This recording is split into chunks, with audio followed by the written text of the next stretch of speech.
BJP के खिलाफ विपक्षी एकता 2014 से ही कोल्हू के बैल की तरह एक खंभे से बंधी एक ही जगह चक्कर काट रही है।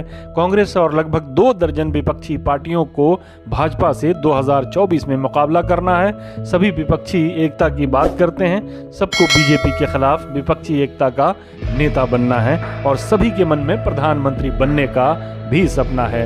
इसलिए 2024 में नरेंद्र मोदी को हराने से पहले एक दूसरे को निपटा लेने के चक्कर में हैं। ममता बनर्जी और शरद पवार खुलकर अपने दिल की आरजू जाहिर कर चुके हैं। महागठबंधन में वापसी के बाद नीतीश कुमार भी इस रेस में शामिल हो चुके हैं। 2024 के लिए विपक्षी एकता न केवल सरपट दौड़ रही है बल्कि चौबाई बयार की तरह चौतरफा भाग रही है। एक दिशा में कांग्रेस नियंत्रित एकता है तो दूसरी दिशा में ममता बनर्जी और शरद पवार समर्थित एकता। एक ओर तेलंगाना के मुख्यमंत्री केसीआर हैं तो दूसरी ओर बिहार के मुख्यमंत्री नीतीश कुमार हैं। दिल्ली वाले केजरीवाल के मन में तो 2014 में ही प्रधानमंत्री बनने की इच्छा जागृत हो गई थी, इसलिए वो लोकसभा चुनाव में मोदी से लोहा लेने बनारस पहुंच गए थे। दरअसल सिर्फ एकता ही अलग अलग दिशाओं में नहीं भाग रही है, बल्कि जिस रफ्तार से बीजेपी विरोधी पार्टियों की सीटें कम हो रही हैं, उसी रफ्तार से प्रधानमंत्री पद के दावेदारों की कतार भी लंबी हुई जाती है।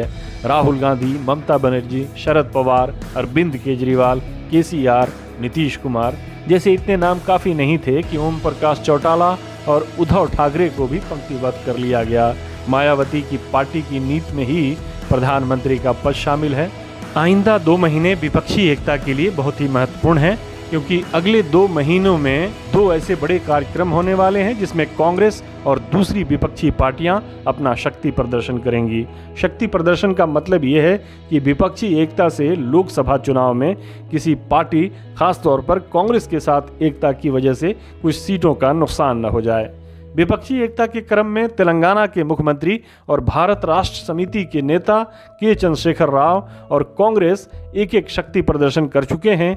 कांग्रेस ने 3 पार्टियों बीजेपी, आम आदमी पार्टी और केसीआर की पार्टी भारत राष्ट्र समिति को छोड़कर सबको भारत जोड़ो यात्रा के समापन पर श्रीनगर में आने का न्योता दिया था, लेकिन DMK, national conference, PDP, JMM, CPI और दक्षिण भारत की कुछ दूसरी सियासी पार्टियों को छोड़कर कोई पार्टी नहीं आई थी। केसीआर ने भी खम्मम में विपक्षी एकता की एक रैली की थी। उनकी रैली इसलिए कामयाब समझी जाएगी क्योंकि इसमें दिल्ली के मुख्यमंत्री अरविंद केजरीवाल, पंजाब के मुख्यमंत्री भगवंत मान, केरल के मुख्यमंत्री पिनराई विजयन, समाजवादी पार्टी नेता अखिलेश यादव और भारतीय कम्युनिस्ट पार्टी के डी राजा शामिल हुए थे। अब कांग्रेस की सहयोगी डीएमके 1 मार्च को अपने नेता और तमिलनाडु के मुख्यमंत्री एमके स्टालिन के जन्मदिन के अवसर पर सभी विपक्षी पार्टियों को आमंत्रित कर रही है। लेकिन इसमें दिलचस्प बात यह है कि चंद्रशेखर राव और ममता बनर्जी को नहीं बुलाया गया है। इस कार्यक्रम के बाद केसीआर हैदराबाद में विपक्षी नेताओं की एक रैली करने जा रहे हैं, यानी खेला चुनाव तक जारी रहेगा। मामला सिर्फ इतना ही नहीं है। विपक्षी पार्टियों की सबसे शानदार बात यह है कि सब एक दूसरे को बीजेपी का बी टीम बताती रही हैं और सब एक दूसरे पर भाजपा को मदद पहुंचाने का आरोप लगाती रही हैं। कांग्रेस नेता राहुल गांधी तृणमूल कांग्रेस पर आरोप लगा रहे हैं कि टीएमसी मेघालय का चुनाव इसलिए लड़ रही है ताकि भाजपा को फायदा पहुंचा सके। उन्होंने गोवा के चुनाव की मिसाल दी, जहां आम आदमी पार्टी और तृणमूल कांग्रेस की वजह से भाजपा चुनाव जीत गई थी। तो वहीं तृणमूल नेता डेरेक ओब्रायन, जो महज कुछ दिनों पहले अपने लेख में विपक्षी एकता के जरिए मोदी को हराने का फॉर्मूला बता गए थे, मैदान में उतरकर राहुल गांधी को उनकी हैसियत बताने लगे। उन्होंने राहुल गांधी और तृणमूल कांग्रेस नेता अभिषेक बनर्जी की रैलियों की तस्वीरें ट्विटर पर शेयर कर ये टिप्पणी की कि भीड़ देखकर राहुल गांधी टीएमसी से खफा हो गए हैं।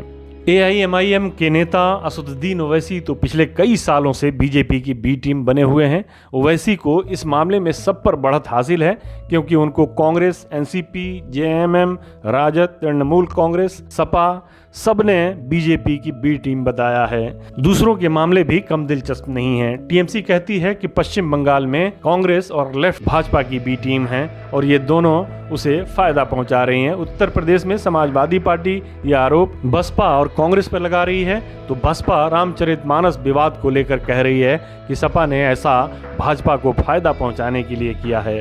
उधर कर्नाटक में कांग्रेस के लिए जनता दल सेकुलर भाजपा की बी टीम है, तो तेलंगाना में केसीआर की पार्टी के लिए कांग्रेस भाजपा की बी टीम है। अजीब उलझन है। जब बीजेपी के पास इतनी सारी बी टीमें हैं तो ये पार्टियां अपना और वोटरों का वक्त क्यों ख़राब कर रही हैं? शायद ऐसा नहीं है। इन सभी पार्टियों को कहीं ना कहीं एक दूसरे की ज़रूरत है, लेकिन सब में एक दूसरे के प्रति ज़बरदस्त अविश्वास है। सबसे बड़ी बात ये कि इन विपक्षी नेताओं को लग रहा है कि उन सब के लिए प्रधानमंत्री बन जाने की संभावना है। सबको ये मालूम है कि अपनी उम्मीदों को ज़िंदा रखने के लिए किसी भी पार्टी को इतना बड़ा नहीं बनने देना है कि वो खुद ब खुद विपक्षी लीडरशिप के लिए रोल में आ जाए। ऐसे में अगर इन नेताओं से पूछा जाएगा कि बीजेपी से कौन लड़ेगा, तो दर्जनों आवाज़ें आएंगी, हम लड़ेंगे, हम लड़ेंगे। हमारे साथ जुड़ने के लिए आपका शुक्रिया। हमारा वीडियो पसंद आए तो इसे लाइक करें, हमारे चैनल को सब्सक्राइब करें और कमेंट बॉक्स में जाकर अपनी राय ज़रूर दें।